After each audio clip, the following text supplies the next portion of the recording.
Sometimes the noise of news reporting can numb the significance of a story. For example, the ongoing talks with North Korea over its nuclear arsenal. The fury and force of a nuclear bomb, something we all hope we'll never experience, truly has to be seen to be believed. Which brings us to this report from David Martin.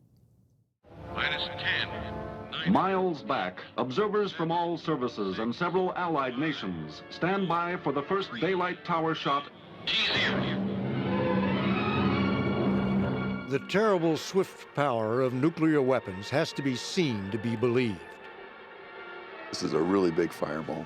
It'll be about 2 miles across. Now, thanks to a project headed by Greg Spriggs at Lawrence Livermore National Laboratory in California, the public can see them as never before. It's unclassified. It's not a threat to national security. Starting in 1945, the U.S. conducted 210 nuclear tests above ground, all of them recorded on film from as many angles as possible. I now declare that the United States does not propose to conduct nuclear tests in the atmosphere so long as other states do not do so. That ended in 1963 when, for the good of the planet, the U.S. and the Soviet Union agreed to stop testing in the atmosphere. Let's play this in fast motion, and you can see that Mach stem crawling up. Unlike most of us, Spriggs understands the physics that produces these spectacular images. Temperatures can reach anywhere from about 10 million degrees up to about 15 million degrees initially. Degrees Kelvin, very hot, very hot. At the outer edge of the fireball is a shock wave. What the fireball doesn't vaporize, the shock wave crushes. See those tiny objects in the foreground? Those are tanks about to be hit by the shock wave. When it first starts off, it's moving at Mach 100 times the speed of sound. And then there is the mushroom-shaped cloud which climbs into the sky, spewing radiation. That's directly tied to the nuclear fallout, which was very, very sensitive to the cloud height. Using a computer to measure the cloud from one blast, Spriggs discovered the original calculations made 50 years ago were off by a full mile. Instead of 35,000 feet, it was something like 40,000 feet, and it was because of the way they measured it. That made him wonder if calculations from all the other blasts were wrong as well. It was more than just academic curiosity.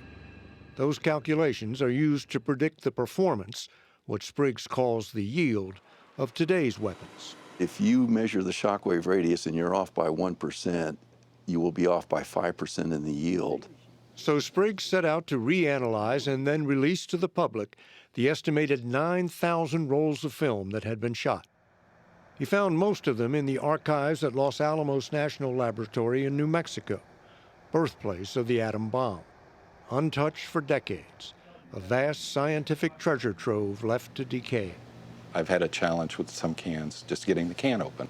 Jim Moy is one of this country's foremost film preservationists.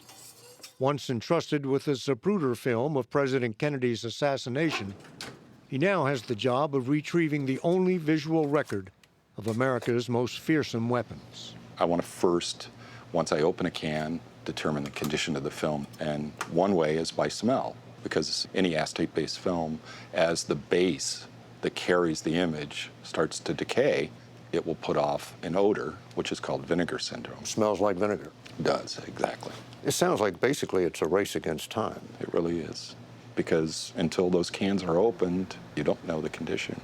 Some of the film has been lost forever, but Moy was able to restore most of it, using a scanner to convert each frame to a digital file. Here, we're able to analyze all the fireball films in an automated way. Digital technology allowed Spriggs to analyze the films with much greater precision. Those are high-energy X-rays running down the cable and vaporizing the cable. And he found that the measurements made decades ago over the Pacific Ocean and Nevada desert were inaccurate. The best they could do in the 50s was on the order about plus or minus 7, maybe 10%. So we're talking maybe plus or minus 100 kilotons for a 1 megaton shot. A kiloton is an explosion equivalent to 1,000 tons of TNT. 100 kilotons is about 6 times bigger than the bomb which leveled Hiroshima, killing a third of the population. The Pentagon would not tell us if the new data from the old tests had forced any change in current nuclear targeting plans.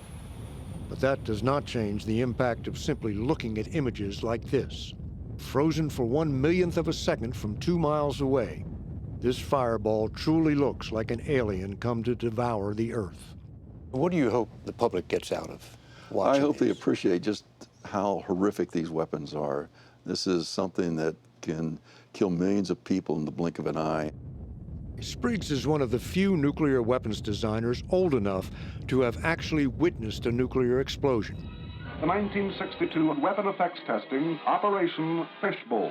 A high-altitude nighttime blast over the Pacific. The sky lit up like it was noon. No matter what direction you were looking, it just lit up. And it took about 15 minutes for all the colors to fade away. How does the real thing then compare with the film? It's amazing the difference between what occurred out there and what's on the film. As majestic and fearsome as those photos appear, they don't come close. Not even close to what you see in real life.